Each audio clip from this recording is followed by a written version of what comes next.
देशवासियों को गरिमापूर्ण जीवन देना ये हमारी प्राथमिकता रही है।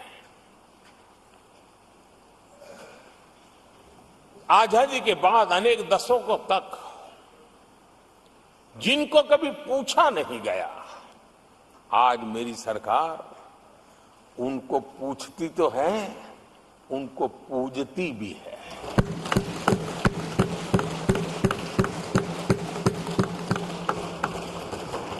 हमारे दिव्यांग भाई बहनों के साथ हमने मिशन मोड में उनकी कठिनाइयों को समझ करके माइक्रो लेवल पर उसको एड्रेस करने का प्रयास किया है और व्यवस्थाएं विकसित करने का प्रयास किया है ताकि वे गरिमापूर्ण जीवन जी सकें और कम से कम किसी का सहारा उनको लेना पड़े, इस दिशा में हमने काम किया है। आदरणीय सभापति जी, हमारे समाज में किसी न किसी कारणवश एक उपेक्षित वर्ग, यानी एक प्रकार से समाज में बार बार हरदूत होने वाला वर्ग, वो ट्रांसजेंडर वर्ग है। हमारी सरकार ने ट्रांसजेंडर साथियों के लिए कानून बनाने का काम किया है और जब पश्चिम की दुनिया के लोग ये सुनते हैं तो उनको भी गर्व होता है। जब भारत इतना प्रोग्रेसिव है, भारत की तरफ बड़े गर्व की नजर से देखा जाता है।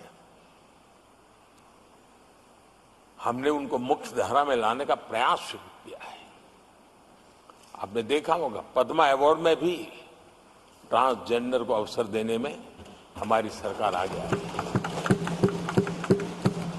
आदरणीय सभापति जी, हमारे गुमंत जनजातीय समुदाय, हमारे गुमंत साथी, हमारे बंजारा परिवार, उनके लिए एक अलग कल्याण बोर्ड बनाया है ताकि उनकी आवश्यकताओं को हम एड्रेस कर सकें और उनको भी एक स्थायी, सुरक्षित और संभावनाओं वाला जीवन प्राप्त हो, उस दिशा में हम काम कर रहे हैं। आदरणीय सभापति जी, हम एक शब्द लगातार सुनते आए हैं, पीबीटीजी, पीबीटीजी, पीबीटीजी। हमारे जनजातीय समूह में ये सबसे पीछे रहा हुआ और आजादी के इतने सालों के बाद भी जिन्होंने उनको निकट से देखा होगा, पता चलता है कि कैसी हालत में जीते हैं। उनकी तरफ किसी ने नहीं देखा।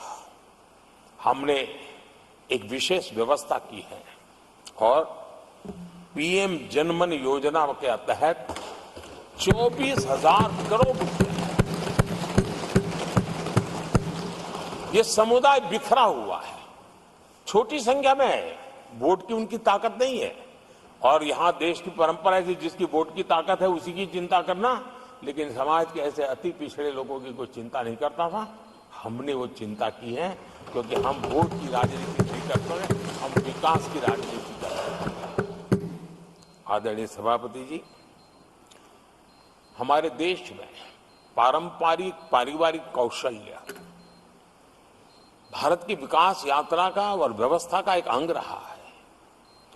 जो हमारा विश्वकर्मा समूह है, जिनके पास परंपरागत से हुनर है और जो समाज की आवश्यकताओं को पूरी करता है, लेकिन उनको कभी एड्रेस नहीं किया गया।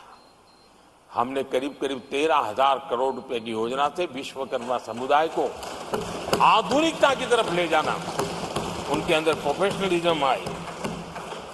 आदरणीय सभापति जी, गरीबों के नाम पर बैंकों का राष्ट्रीयकरण तो कर दिया गया था, लेकिन मेरे रेहड़ी पटरी वालों को कभी बैंक के दरवाजे तक देखने की हिम्मत नहीं होती थी, हालत थी। पहली बार देश में पीएम स्वनिधि योजना के तहत रेहड़ी पटरी वालों की चिंता की गई है और आज वो ब्याज के कुचक्र से बाहर आकर के अपने परिश्रम से और ईमानदारी से जो रेहड़ी पटरी वालों को बैंकों से लोन मिले हैं, वे लगातार, बैंक वाले भी खुश हैं, लेने वाले भी खुश हैं और जो कल फुटपाथ पर रेहड़ी बैठता था, आज एक छोटी दुकान दिशा में बनाने की दिशा में आगे बढ़ रहा है। जो पहले खुद मजदूरी करता था, आज एक आध दो को रोजगार देने की दिशा में काम कर रहा है। और यही कारण है कि गरीब हो, दलित हो, पिछड़े हो, आदिवासी हो, महिला हो, उन्होंने हमारा भारी समर्थन किया है।